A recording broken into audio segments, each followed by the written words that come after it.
Página 1. Juárez, Brian R. Amnet, 1994. Prefacio. Benito Juárez, 1806-1872, fue una de las figuras políticas latinoamericanas más destacadas de los 2 siglos transcurridos desde las luchas por la independencia. Polémico durante su vida y sujeto a interpretaciones contradictorias desde entonces, Juárez ha demostrado ser una personalidad muy elusiva a la hora de evaluar su carrera. Este es un estudio de Juárez y el poder político.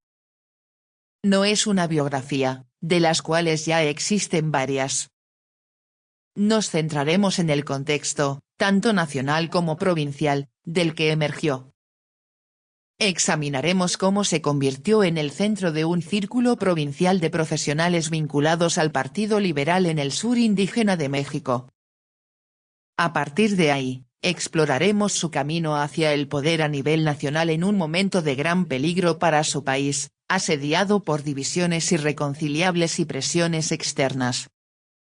En muchos aspectos, la carrera de Juárez acompañó y reflejó el periodo formativo del nacionalismo mexicano 4 décadas después de la independencia política de España en 1821. Juárez vinculó la causa liberal a la del nacionalismo durante la década de 1860 en respuesta a la intervención francesa y al establecimiento de una monarquía bajo el archiduque Maximiliano de Habsburgo. La claridad de visión de Juárez al definir los problemas en ese momento contribuyó no solo a su propia supervivencia como líder político, sino también a la posterior expulsión de los franceses y al colapso del imperio de Maximiliano en 1867. Este fue el momento cumbre de Juárez. La lucha de Juárez contra la intervención europea fue seguida de cerca en Estados Unidos, en el resto de Latinoamérica y en la propia Europa. La oposición francesa al emperador Napoleón III apoyó a Juárez y a los republicanos mexicanos y utilizó la debacle de la intervención como arma para socavar el régimen en su país. Bismarck y el gobierno prusiano aprendieron de la incapacidad del ejército francés para contener a un país americano débil y dividido. Los latinoamericanos vieron en la postura de Juárez una segunda lucha por la independencia, una segunda derrota para las potencias europeas y un segundo revés para la conquista. Juárez representó la lucha de la población conquistada, no blanca, contra los desdeñosos europeos o norteamericanos. Su victoria en 1867 fue un triunfo del anticolonialismo en una era de imperios dominantes. Como tal, anticipó las luchas de mediados del siglo XX de manera ejemplar. Juárez, además, demostró ser un político hábil, que persiguió el poder con tanta crueldad y sin sentimentalismo como cualquiera de sus contemporáneos europeos. Por esa razón, sus contemporáneos, que generalmente lo habían subestimado debido a sus orígenes indígenas, retrocedieron, atónitos y horrorizados, ante el caso con el que fueron superados estratégicamente. La literatura sobre Juárez revela menos al hombre, menos al político capaz, que al símbolo, la estatua de bronce o piedra que se yergue en tantos pueblos mexicanos. Este símbolo, tan remoto como los dioses precolombinos, desvirtúa la realidad histórica. El culto a Juárez forma parte central de la mitología política mexicana. Por un lado, se sitúa junto a los santos seculares en la hagiografía oficial. Por otro, es execrado en una demonología de opositores a la Iglesia. El propio Juárez contribuyó enormemente a esta mitología, incluso en vida. Siempre consciente del poderoso impacto de la imagen, se esmeró en crear y cultivar una personalidad única, incluso en su vestimenta. Se consideraba la encarnación de la soberanía nacional y la virtud republicana. En ese sentido, prefería mantenerse en solitario. Su origen étnico, su origen provinciano y la necesidad de ascender desde abajo hasta la más alta posición política del país lo aislaron de los demás. Más allá de unos pocos allegados, principalmente de Oaxaca, su estado natal, Juárez no confiaba en nadie. Nunca fue un gran escritor ni un orador brillante, y es posible que sufriera un sentimiento de inferioridad respecto a sus numerosos y brillantes contemporáneos. Sin embargo, pocos de ellos poseían la aptitud política de Juárez. Al final, su capacidad de supervivencia lo convirtió en la figura más criticada de la República, objeto de numerosas rebeliones fallidas. Nadie decía menos que Juárez. Casi nunca expresaba sus pensamientos y sentimientos más íntimos. No era efusivo. Sin embargo, Juárez no era un hombre exento de emociones, como lo revelan sus cartas íntimas a su esposa y yerno, sobre todo en lo referente al destino de sus hijos durante los largos periodos de separación de su familia. Juárez superó la mayoría de las desventajas que se le presentaron mediante una educación exitosa y la posterior práctica legal, una temprana incorporación a la política provincial, un matrimonio exitoso y el cultivo de un círculo duradero de amistades de origen oaxaqueño. Ascendió en la política y se mantuvo en ella mediante alianzas tácticas. Estas eran, por naturaleza, cambiantes. Por consiguiente, a menudo es difícil determinar exactamente dónde se situaba Juárez en el espectro ideológico. Aún así, no fue principalmente un ideólogo, a pesar de su frecuente adopción de un tono moral elevado. Era esencialmente un pragmático, cada vez más dedicado a la supervivencia del Estado y al descubrimiento de los medios más prácticos para administrarlo. Como presidente de 1858 a 1872, no dependió exclusivamente de ningún individuo o grupo en particular. Prescindió de cualquier aliado que tuviera cuando se hizo políticamente necesario. Cada vez más, Juárez fue retratado por sus contemporáneos descontentos como una amenaza para las instituciones democráticas que se presentaban como defensoras. Él mismo, en sus últimos años, 1867-1872, sin duda se sintió muy incomprendido. Hay un elemento claro en la carrera de Juárez que revela una fascinación por el poder y una pasión por el juego de asegurarlo y conservarlo. Mis fuentes son en parte documentos de archivo y en parte documentos publicados. He utilizado archivos estatales y notariales de Oaxaca y el archivo Juárez de la Ciudad de México. Agradezco a sus respectivos directores toda la ayuda brindada. En Oaxaca, la ayuda y la amistad de Ángeles Romero y Manuel Esparza contribuyeron a una investigación exitosa y amena. La Academia Británica proporcionó un generoso financiamiento. Colegas latinoamericanistas en 3 talleres de Oaxaca. Los seminarios celebrados en Londres, Oxford y Essex me han ayudado a reflexionar sobre la época de Juárez. Investigaciones recientes en el Archivo Nacional de México y la Fundación Condumex me han permitido profundizar en mi conocimiento del Segundo Imperio. Conversaciones con Héctor Martínez, Leticia Reina, Jean Starr y Ros Parmenter en Oaxaca, y con Cristina Torales, Josefina Vázquez y Jan Bazante en la Ciudad de México, me ayudaron a definir los temas que aquí se presentan. Agradezco mi hospitalidad a José Antonio Serrano y al difunto Alberto Cuervo en la Ciudad de México entre 1988 y 1989. El tema en sí se originó en el primer curso que impartí como profesor universitario, un seminario de lectura sobre historia moderna de México en la Universidad Estatal de Nueva York en Storybrooke, durante el año académico 1968-69. El presente trabajo está dedicado a quienes fueron mis alumnos en aquel entonces, donde quiera que se encuentren ahora. Página 16.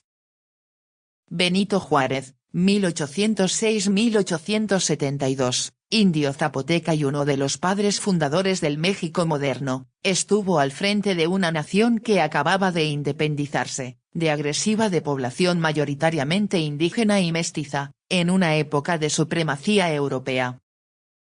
Luchó por preservar la integridad de México como Estado soberano frente a las presiones estadounidenses y la intervención europea. Como presidente, su versión del liberalismo rompió con el pasado indígena español, recortó el poder de la Iglesia y del ejército y promovió el federalismo, el poder civil. Su extraordinaria carrera causa admiración más allá de las fronteras de México. Juárez fue una figura controvertida desde el principio y lo sigue siendo hoy. A los 200 años de su nacimiento, sus logros reales siguen ocultos tras la mitología y el simbolismo del personaje. De él se han ocupado a geógrafos y detractores por igual, pero pocos estudios se han centrado en el político pragmático detrás de la leyenda. Este libro de Brian Amnett, en el que analiza su figura en el contexto de su época, es una obra de consulta esencial para estudiantes de la historia de México, América Latina y el nacionalismo decimonónicos. Brian Amnett es Research Profesor de Historia en la Universidad de Essex. Formado en Peterhouse, Cambridge, se doctoró en 1968.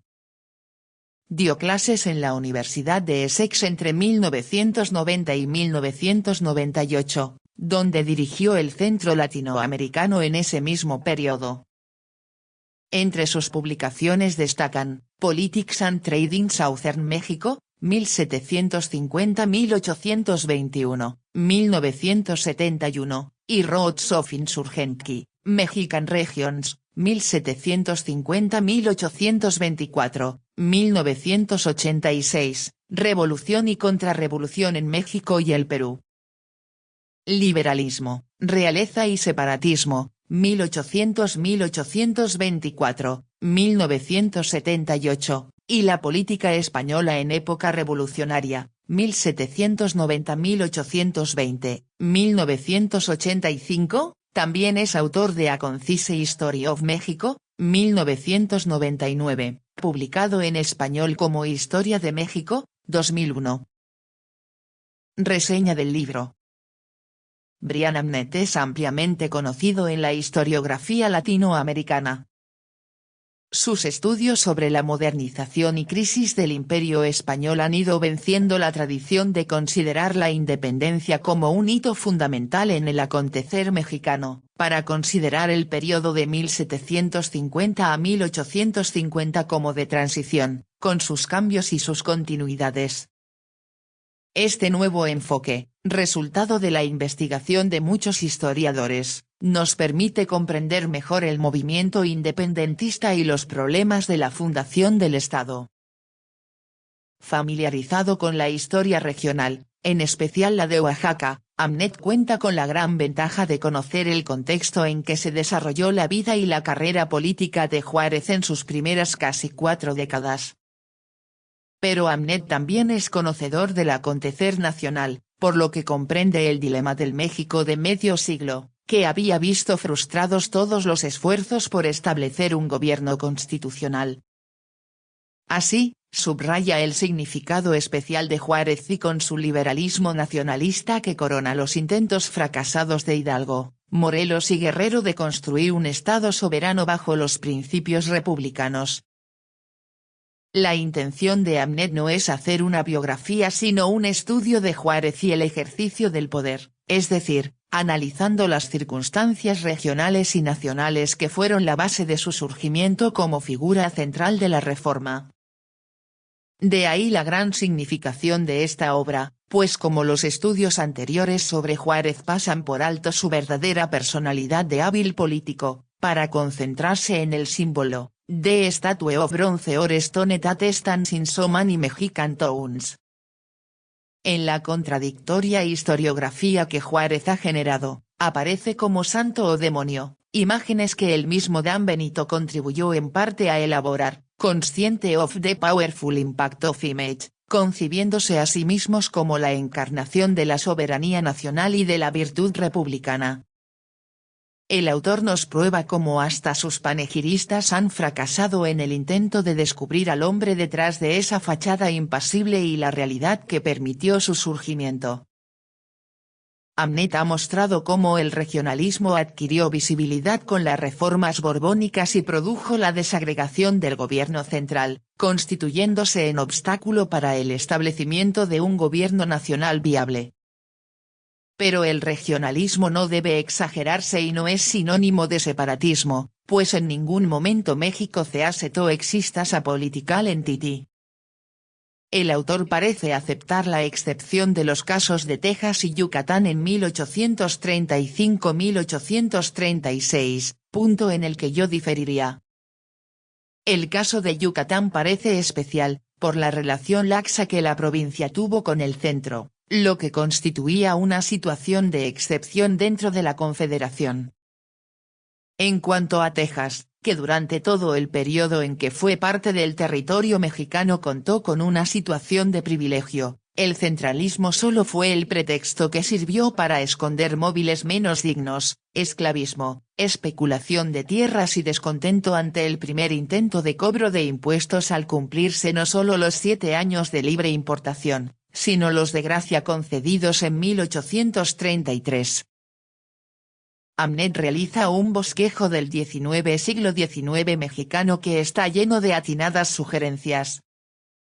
El autor subraya el hecho de que, en el país, en el periodo que va de 1810 a 1880, ninguna clase, ocupación, ni región logró la hegemonía, lo que hizo fracasar los 3 experimentos centralistas de recrear un Estado neoborbón, de 1836 a 1846. De 1853 a 1855, de 1863 a 1867. Las peculiaridades de la situación mexicana hicieron que, a diferencia de otros países hispanoamericanos, dictadores como Santa Anna o Paredes y Arrillaga tomaran el poder convocados por los civiles y, a excepción de la dictadura santanista de 1853 a 1855, resultaran poco opresivos. Llama la atención que debajo de todas las corrientes que chocan en el siglo XIX, estén los problemas de las relaciones entre círculos de individuos influyentes. Su tema fundamental es la búsqueda de un gobierno constitucional, asunto que no ha sido tratado por la historiografía tradicional, preocupada por la fragmentación, el conflicto y el poder personal, problemas que el autor decidió pasar por alto. El caso de un indio nacido monolingüe que llegó a imponerse a las figuras preclaras del liberalismo reformista no deja de ser extraordinario, sobre todo comparado con otros líderes indígenas como Mejía o Lozada, que abrazaron el conservadurismo. Amnet hace hincapié en que es injusto afirmar que Juárez se convirtió al liberalismo a la sombra de Ocampo durante el exilio de Nueva Orleans. El autor sigue la trayectoria de Juárez para mostrar su filiación al grupo liberal desde su época de estudiante en el Instituto de Ciencias y Artes de Oaxaca, bajo la influencia del profesor de lógica, Miguel Méndez, quien lo introdujo al círculo liberal que incluía individuos de diferentes grupos raciales y sociales.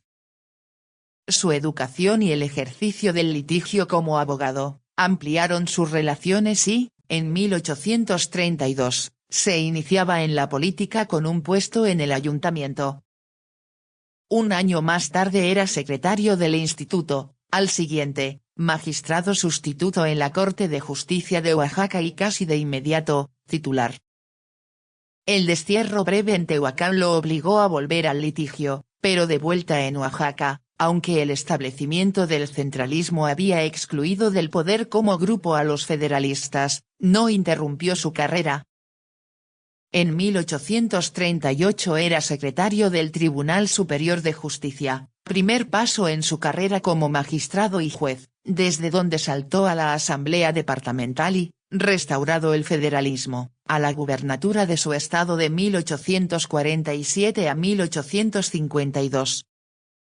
Lo importante es que la carrera de Juárez dentro del centralismo no fue una mera excepción, pues el círculo de amigos y aliados políticos al que pertenecía, parte del cual permanecería a su lado durante toda su carrera, también ocuparía puestos importantes. La dictadura santanista sí interrumpió la carrera de don Benito, pero el exilio en Nueva Orleans fortaleció sus ligas con algunos de sus paisanos y amplió sus horizontes con la amistad de los exiliados cubanos que lo apoyarían con entusiasmo, y le proporcionó contactos con los ideólogos reformistas. Amnet aclara las dificultades que se presentan al clasificar a Juárez como liberal, no solo porque no escribió tratados como los demás, sino porque a pesar de sus sólidos principios, su divisa fue siempre anteponer a todos los intereses nacionales, identificados con el establecimiento de un gobierno constitucional. Resulta de particular interés la pintura que Framner nos ofrece de las hondas divisiones del Partido Liberal, que obligarían al pragmático Juárez a establecer su posición entre liberales y moderados de acuerdo con las circunstancias, esto sin hacer a un lado los principios básicos que sostendría a lo largo de su carrera, la supremacía del poder civil, el respeto por la ley y la despersonalización de la vida política. Este pragmatismo muestra que su habilidad política competía con la de sus contemporáneos europeos, pero a la vez lo condenaría a la soledad, ya que a excepción de unos cuantos íntimos, desconfiaba de todos. Carente del apoyo del Congreso, de los gobernadores y hasta de sus ministros, fue capaz de enfrentar a unos contra otros para mantener el poder. Juárez fue también el primer líder mexicano en percatarse de las ventajas de una colaboración con Washington, pero su mayor mérito fue ser capaz de definir con claridad los verdaderos problemas mexicanos, lo cual confirma su carácter de verdadero líder nacional, lo que le permitió mantenerse en el poder a través de 2 guerras e imponerse al imperio. Aprovechando la incapacidad política de Maximiliano, Juárez convirtió su lucha en verdadera cruzada anticolonialista, lo que le dio a la victoria de 1867 el significado de triunfo sobre el colonialismo, en la hora suprema del imperialismo. Su gran lucha lo dejó extenuado y todavía tendría que enfrentar muchos amagos de pronunciamientos en todo el país. No obstante, gracias a su magistral manejo de la política, a pesar del agobio, la enfermedad y la edad, pudo imponerse a Díaz, y mantenerse en el poder, que había perseguido con tanto ahínco, hasta su muerte. El libro resulta de fácil y provechosa lectura y nos ofrece la oportunidad de comprender el siglo XIX desde 2 puntos que nunca deben ser excluyentes, el de la historia política regional y la nacional. La nueva imagen de Juárez resulta fascinante, un hombre esencialmente político que logra fortalecer el papel del Ejecutivo, a pesar de la tradición del caciquismo y de los pronunciamientos para obtener el poder, con un empeño empecinado de introducir la legalidad en el funcionamiento del Estado. Josefina Zoraida Vázquez, El Colegio de México.